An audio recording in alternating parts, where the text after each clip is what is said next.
할렐루야. 해피 마더스데이. 최근 어머니가 된 신현희 집사님, 우리 신집사님 말대로 따끈따끈한 어머니. 그 어머니와 그리고 또 우리 어머니 중에서 가장 연장자이신 전동순 집사님, 그리고 모든 어머니들께 하나님의 크신 위로와 은혜가 충만하기를 축복합니다. 아멘. 이 땅에 한 생명이 태어나서 성장해 가는 것은 언제나 신비로운 일입니다. 마찬가지로 이 땅에 한 교회가 세워져서 성장해 가는 것도 하나님의 신비로운 역사라고 말씀드릴 수 있습니다. 36년 전에 하나님의 놀라운 계획과 신실한 섭리 가운데 이곳에 참 좋은 교회가 세워졌습니다. 그리고 오늘에 이르기까지 하나님은 이 교회를 건강한 교회로 성장시켜 주셨고 귀하게 사용해 주셨습니다. 지난 36년을 되돌아보면 모든 것이 순탄했던 것은 아니었습니다. 광야 같은 길을 걸어야 했던 때도 있었고 아멜렉의 공격과 같은 거센 시험도 있었습니다. 모세처럼 손을 들 힘조차 없었던 순간들도 있었습니다.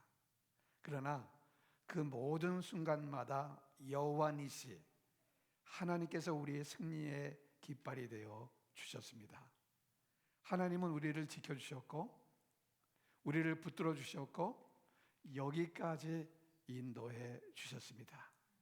이제 우리는 지난 시간을 되돌아보면서 감사하는 마음을 갖춰야 되지만 감사하는 마음을 갖는데 멈추지 말고 앞으로 걸어갈 길에 대한 믿음의 결단을 새롭게 해야 합니다. 그런데 우리가 봉독한 오늘 출애굽기 17장 말씀에 보면은 그 결단이, 우리가 새롭게 해야 될 그 결단이 무엇인지를 분명하게 보여주고 있습니다. 첫째는 교회는 영적 전쟁을 멈추지 말아야 됩니다. 처음에는 이 소제목을 교회는 싸우는 공동체입니다 라고 이렇게 썼는데, 싸우는 공동체 그러니까 이게 집사님하고 싸우는 걸 얘기하는 건가? 그래서 다시 바꿨습니다. 교회는 영적 전쟁을 멈추지 말아야 됩니다. 오늘 봉독한 8절 말씀에 보면은 다 같이 한번 읽습니다. 시작. 그때의 아멜렉이 와서 이스라엘과 리비뎀에서 싸우니라. 창세기 36장 12절에 보면은 아멜렉은 에서의 손자입니다. 에서의 손자에게서부터 나온 족속이 아멜렉 족속이에요. 그러니까 혈연적으로 보면은 야곱의 후손인 이스라엘과는 아주 가까운 친족입니다. 친족. 그런데 그들은, 아멜렉은 이스라엘이 출애굽해서 생소한 그 광야의 길을 시작했을 적에 가장 먼저 공격해오고 괴롭혔던 족속이 아멜렉 족속이었습니다.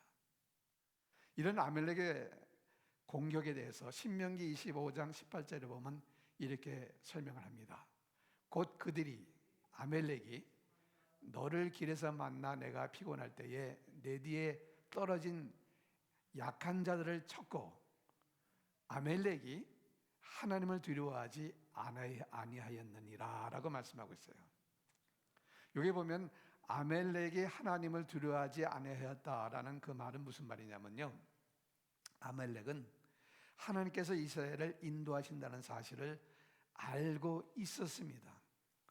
그래도 이스라엘을 공격한 거예요. 여호수아 2장 10절에 보면은 라합이 이렇게 얘기를 해요. 한번 보세요.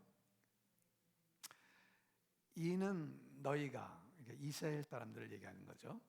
애굽에서 나올 때에, 그 다음에 시작.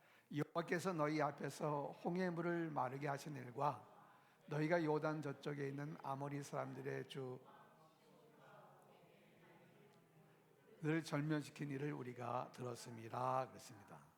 자, 여기 너희가 이스라엘 백성들이 애굽에서 나올 때에 여호와께서 너희 앞에서 홍해를 마르게 하신 그 일을 우리가 들었다는 거예요. 그러니까 출애굽 당시에 그 주변에 있는 모든 족속들, 나라들은 홍해의 사건, 애굽에서의 10가지 재앙, 이스라엘을 기적적으로 하나님께서 출애굽시키시고 이렇게 인도하신다는 사실을 모두가 다 알고 있었던 것입니다. 여리고 사람들도 알고 있는데 애국과 더 가까운 지역에 살고 있던 아멜렉에 모를 리가 없었다는 것입니다. 그럼에도 아멜렉은 하나님을 두려워하지 않았던 거예요. 하나님이 이스라엘을 친히 지키시고 보호하신다는 사실을 잘 알고 있었음에도 불구하고, 들었음에도 불구하고 그들은 아무런 거리낌 없이 하나님의 백성들을 공격한 거예요. 이것은 하나님을 무시하고 대적하는 태도였던 것이죠. 성경은 이런 아멜렉에 대해서 하나님을 대적하고 하나님의 백성을 무너뜨리는 그 악의 세력으로 말씀하고 있습니다. 그리고 이런 아멜렉의 공격은 바로 오늘 우리가 삶 속에서 경험하는 영적 전쟁의 그림자라고도 말할 수가 있습니다. 애굽에서 종살이 하던 이스라엘의 모습은 사탄의 얽매임 속에서 살아가는 죄인의 모습을 상징하고요, 출애굽은 하나님께서 우리를 죄와 사탄의 권세에서 건져내시는 구원을 의미합니다. 그 홍해를 건넌 사건은 예수 그리스도의 십자가를 통해서 우리가 새 생명을 얻은 것, 다시 말하면 홍해를 건넌 것은 세례를 받은 거예요. 세례를 통해서 하나님의 자녀가 된 것을 상징하는 것입니다. 40년 광야 생활의 여정은 구원받은 우리가 믿음으로 살아가야 될 신앙생활의 여정을 보여주고 있는 거예요. 홍해를 건넜다고 다 끝난 것이 아니에요. 세례를 받았다고 해서 신앙이 자동적으로 이제는 이렇게 유지되는, 성장하는, 그게 아니라는 것입니다. 구원받은 성도들에게는 그들의 신앙을 흔들고 무너뜨리려고 하는 사탄의 세력이 존재한다는 것입니다. 구원받지 못한 사람들에게는 그들이 구원을 받지 못하도록 붙잡아 두려는 바라와 같은 사탄의 세력이 있어요. 구원받았어요. 구원받은 성도들에게는 그들의 신앙생활을 방해하고 어떻게 하든지 신앙생활을 못하도록 방해하는 아멜렉과 같은 사탄의 세력이 있다는 것입니다. 오늘 우리가 예배드리기 위해서 교회에 나왔잖아요. 이것은 우리를 세상에 붙잡아 두려고 하는 바라와 같은 끈질긴 사탄의 계략을 이기고 이 교회에 나와 지금 예배드리고 있는 거예요. 그런데 문제는 뭐냐면요, 신앙생활을 방해하라는 아멜렉 같은 사탄의 세력이 있다는 거예요.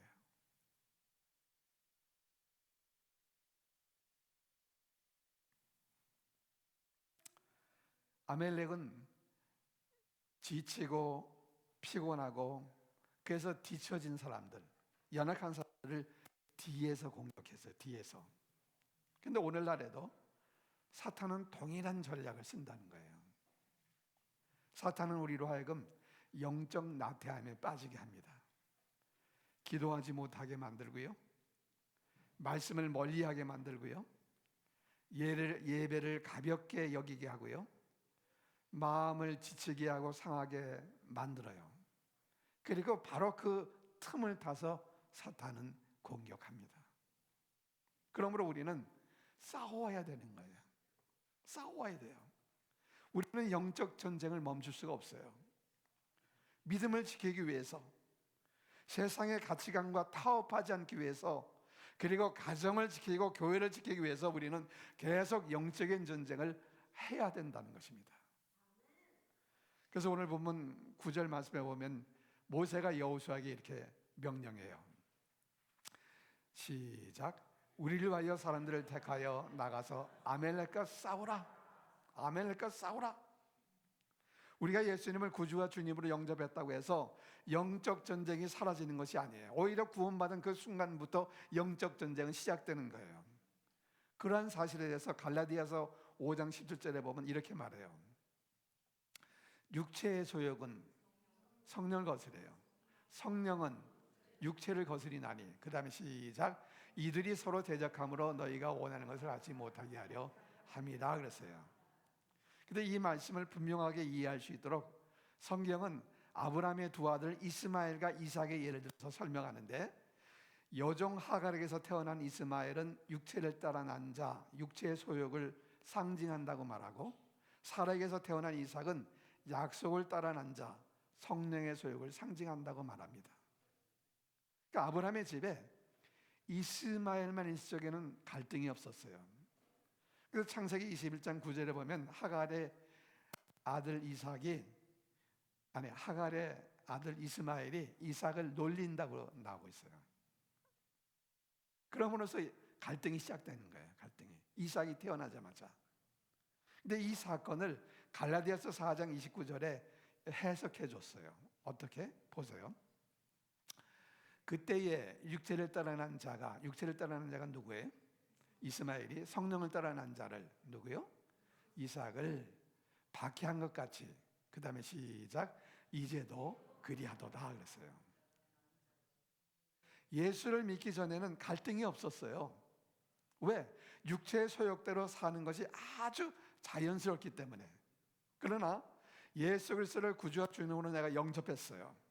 내 안에 성령님이 임재하면은 마치 이스마엘이 이삭을 괴롭힌 것처럼 내 안에 갈등이 시작된다는 거예요. 싸움이 시작된다는 거예요. 전에는 세상의 즐거움이 너무 기뻤어요. 근데 예수 믿고 난 다음에는 그 세상의 기쁨이 기쁘지가 않아요. 전에는 주일날 교회 안 나오고 놀러 가도 아무런 갈등이 없었어요. 이제는 주일 예배 빠지면은 마음이 불편한 거예요. 전에는 죄를 죄로 알지 못했는데 이제는 죄가 마음을 막 찔러요. 왜 그랬습니까? 내 안에 이 성령의 소욕과 육체의 소욕이 충돌하기 때문에 그래요. 이 싸움이 바로 아멜렉과의 싸움이라는 거예요. 바로 이것이 영적 전쟁이라는 거예요. 영적 전쟁. 둘째는요, 그러면 영적 전쟁은 어떻게 싸워야 되느냐? 영적 전쟁은 기도로 싸워야 합니다. 기도로 싸워야 된다. 이스라엘에는요, 전쟁의 경험이 없었어요. 훈련된 군대도 없었어요. 제대로 된 무기도 없었어요. 반면 아멜렉은 강한 군대 조직을 가진 전쟁에 능한 족속이었습니다. 그러면 이 전쟁은 누가 이길까요? 출애굽기 9장 다시 한번 보세요. 17장 9절 한번 보세요. 우리를 위하여 사람을 택하여 나가서 아멜렉과 싸우라. 그 다음에 시작. 내일 내가 하나님의 지팡이를 손에 잡고 산꼭대기에 서리라. 10절 보세요. 여호수아가 모세의 말대로 행하여 아멜렉과 싸우고 모세와 아론과 훌은 산꼭대기에 올라가서 11절. 모세가 손을 들면 이스라엘이 이기고 손을 내리면 아멜렉이 이기더니. 자, 칼을 들고 싸우는 것은 여호수아예요. 여호수아가 싸워요. 그런데 전쟁이 이기고 지는 것은 모세의 손에 달렸었어요. 모세가 손을 들면 이스라엘이 이기고 손이 내려가면 아멜렉이 이기고. 자, 모세가 손을 들었다는 것은 하나님께 도움을 간구했다는 것입니다. 모세가 손을 들었을 적에 이스라엘이 승리했다는 것은 신앙인의 싸움은 기도의 싸움이라는 것을 우리에게 말해주는 거예요. 여기서 우리는 중요한 영적 원리를 발견하는데, 전쟁은 두 곳에서 일어난 거예요. 두 곳에서. 산 아래에서 여호수아가 싸워요. 칼 들고 싸워요. 산 위에서는 모세가 손을 들고 기도해요. 현장에서의 싸움과 영적인 싸움이 동시에 존재하고 있다는 것입니다. 지금도 마찬가지예요. 우리는 우리의 삶 속에서 열심히 싸워야 돼요. 비즈니스를 하든 가정을 세우든 교회 사역을 하든 현장에서 우리가 최선을 다해야 돼요. 그러나 이 승패, 성공과 실패는 기도의 자리에서 결정된다는 것입니다. 기도의 자리에서 결정돼요. 여러분, 올랜도에 지금까지 많은 한인교회들이 세워졌다가 사라졌어요. 그런데 참 좋은 교회가 36년 동안 사명을 감당할 수 있었던 것은 여호수아처럼 주어진 자리에서 정성을 다해 섬긴 성도들의 수고와 충성이 있었기 때문이고, 그리고 모세처럼 손을 들고 기도한 성도님들이 있었기 때문입니다. 교회와 성도들을 위해 눈물로 드린 그 누군가의 기도, 교회의 어려움을 가슴에 끌어안고 부르짖는 누군가의 기도, 이름 없이 빚도 없이 조용히 드린 기도, 이런 누군가의 기도가 있었기 때문에 오늘의 참교훈 교회가 건강한 교회로 오늘날까지 존재할 수 있었던 것입니다. 기도는 선택이 아니라 생존입니다. 기도는 옵션이 아니라 영적 전쟁의 승패를 결정하는 전투입니다. 기도하면 이기고 기도를 멈추면 지는 거예요. 모세의 손이 올라가면 이스라엘이 이기고 손이 내려오면 아멜렉이 이겼습니다. 오늘 똑같아요. 영적인 전쟁은 기도의 싸움인데 기도하는 교회가 살아있는 교회예요. 기도하는 가정은 절대로 무너지지 않습니다. 기도하는 성도는 반드시 승리합니다. 세 번째는요, 우리는 서로의 손을 붙들어 줘야 한다는 거예요. 12절 말씀 보겠습니다.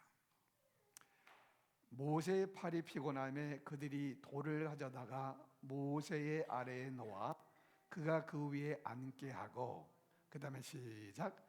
아론과 훌이 한 사람은 이쪽에서 한 사람은 저쪽에서 모세의 손을 붙들어 올렸더니 그 손이 해가 지도록 내려오지 아니한지라 그랬습니다. 자, 손을 들면 이기기 때문에 계속 손을 들고 있어야 돼요.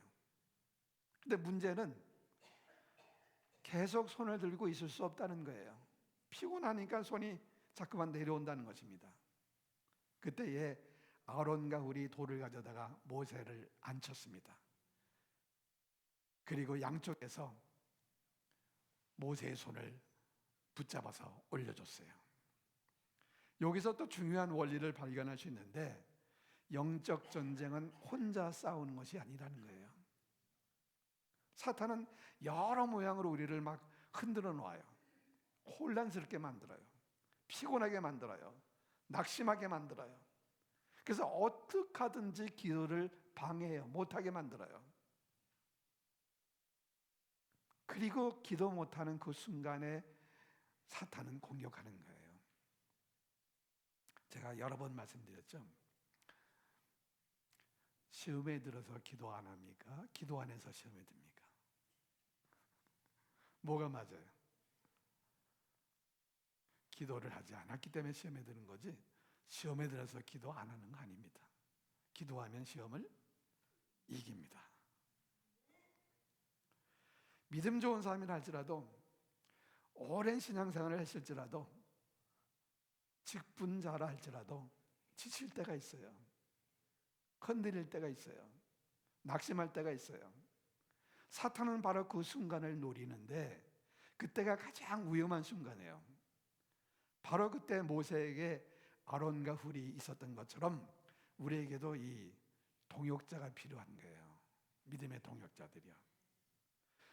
하나님이 우리에게 이 믿음의 공동체 교회를 주신 것입니다. 왜? 영적 전쟁은 혼자 하는 것이 아니기 때문에. 아론과 훌이 모세의 팔을 붙들어 올린 것처럼 우리는 서로의 손을 붙들어 올려줘야 하기 때문입니다. 누군가가 낙심할 때 위로해 줘야 되고요, 지칠 때 격려해 줘야 되고요, 넘어질 때 일으켜 세워줘야 되고요, 울 때 함께 울어주고, 흔들릴 때 붙들어주고, 상처받을 적에 품어주고, 기도가 약할 적에 기도의 손을 들어주고, 이것이 바로 교회예요. 어떤 사람은 교회에 나오지 않고 혼자 신앙생활 하겠다고 하는 사람이 있습니다. 그런데 성경은 분명히 말합니다. 혼자 싸우면 지는 거예요. 함께 싸우면 이겨요. 우리는 서로의 손을 붙들어주는 공동체, 이 교회가 절대적으로 필요한 거예요. 절대적으로. 아론과 훌이 없었다면 모세의 손이 내려갔을 것이고 전쟁은 패했을 거예요. 오늘날 교회도 똑같은 거예요. 목회자 혼자로서 교회가 세워지는 게 아닙니다. 장로님, 권사님, 집사님만으로 교회가 세워지는 게 아니에요. 이 어린아이 다음 세대로부터 청년, 장년, 노년 모두 함께할 때 교회가 세워지는 것입니다. 그러므로 교회는 서로의 손을 함께 들어 올려주는 공동체, 그게 바로 교회예요. 저 역시 이 한 교회에서 32년을 사역하고 은퇴하셨던 것은 저의 손을 붙들어준 분들이 계셨기 때문에 가능한 것이었습니다. 그분들이 저의 손을 붙들어 주었기 때문에 끝까지 사명을 감당할 수 있었고, 그리고 앞으로도 우리 서로의 손을 붙들어 주는 교회가 될 적에 이 교회는 계속해서 사명을 완수하는, 하나님을 기쁘게 하는 교회가 될 수 있습니다. 네 번째는요, 승리의 영광을 하나님께 돌려야 됩니다. 13절 말씀해 보면은 시작, 여호수아가 칼날로 아말렉과 그 백성을 쳐서 무찌르느냐 그랬어요. 하루 종일 이어진 아말렉과의 싸움은 결국 이스라엘의 대승리로 끝났어요. 이것은 기적이었습니다. 전쟁의 경험도 없죠. 무기도 별 볼 일 없는 이스라엘이 강한 군사력을 가진 아말렉을 이겼다는 것은 세상의 기준으로서는 설명할 수가 없어요. 어떻게 승리할 수 있었습니까? 모세가 아론과 훌과 함께 손을 들고 기도했고, 여호수아가 칼을 들고 최선을 다해 싸울 적에 하나님께서 승리하게 하신 것입니다. 그들은 승리한 후에 내가 손을 들었기 때문에 이긴 거야, 여호수아가 잘 싸웠기 때문에 이긴 거지, 서로 이렇게 얘기하지 않았다는 거죠. 아론과 훌이 있어서 손을 붙들어줬기 때문에 이긴 거지, 그렇게 얘기하지 않았어요. 출애굽기 17장 15절에 보면 모세는 승리를 선포하면서 제단을 쌓고 그 이름을 여호와 니시라 불렀다 그랬습니다. 여호와 니시는 하나님은 나의 승리의 깃발이 되신다는 뜻이에요. 깃발이 뭐냐면 전쟁에서 승리의 상징이 바로 깃발입니다. 정체성의 상징, 소속의 상징. 그래서 이 깃발은요, 전쟁에서 승리했을 적에 이긴 전쟁대 위에 승리한 그 사람들이 깃발을 세우는 거예요. 6.25 때 우리나라가 북한군에게 서울이 뺏겼을 적에 서울에는 인공기가 꽂혔고, 다시 유엔군하고 같이 서울을 수복했을 적에 거기에 뭐가 꽂혔어요? 태극기가 꽂혔어요.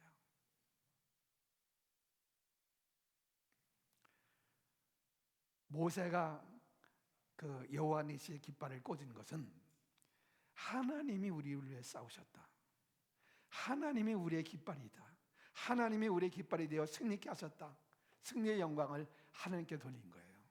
하나님이 하셨다, 하나님. 사랑하는 여러분, 오늘 우리는 36년의 지나온 시간을 되돌아보면서 분명하게 고백할 수 있습니다. 우리를 여기까지 인도하신 분은 하나님이십니다. 우리를 붙들어 주시고 우리를 여기까지 인도하신 그분은 여호와니시 하나님이십니다. 그리고 그 하나님은 오늘도 내일도 영원토록 우리의 승리의 깃발이 되십니다. 그래서 여러분의 가정과 여러분의 사업과 그리고 참 좋은 교회 위에 이 여호와의 니시 승리의 깃발을 높이 드는 은혜가 충만하기를 축원합니다. 기도하겠습니다. 우리 잠시 동안만 주신 말씀을 기억하면서 합심해서 조용한 음성으로 기도하겠습니다.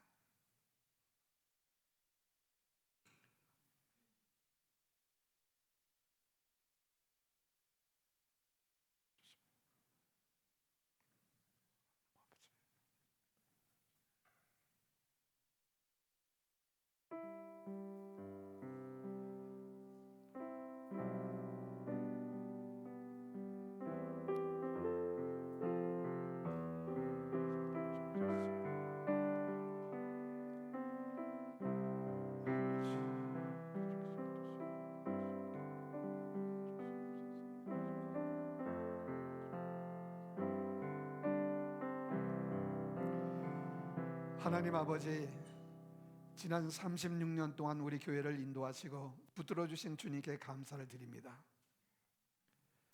광야 같은 순간에도, 아멜렉의 공격 같은 시험 속에서도 우리의 승리의 깃발이 되어주신 여호와 니시 하나님을 찬양합니다. 하나님 아버지, 이제 우리는 다시 결단합니다. 우리로 하여금 영적 전쟁을 멈추지 않게 하시고, 우리의 기도의 손이 내려가지 않게 하시고, 서로의 손을 붙들어주는 공동체가 되게 하여 주옵소서. 특별히 담임 목사님의 기도의 손이 내려가지 않게 붙들어 주시고, 목사님과 함께 기도하는 모든 재직들이 되게 하여 주옵소서. 주님의 보좌를 향한 기도의 손을 들고 간구할 때마다 응답하여 주시고, 여호와 니시 모든 승리의 영광을 오직 하나님께만 돌리게 하옵소서. 우리의 가정과 자녀, 사업, 그리고 교회 위에 여호와 니시 승리의 깃발을 높이 드는 은혜를 날마다 더하여 주실 것을 믿사옵고, 우리 주 예수 그리스도의 이름으로 기도드리옵나이다. 아멘.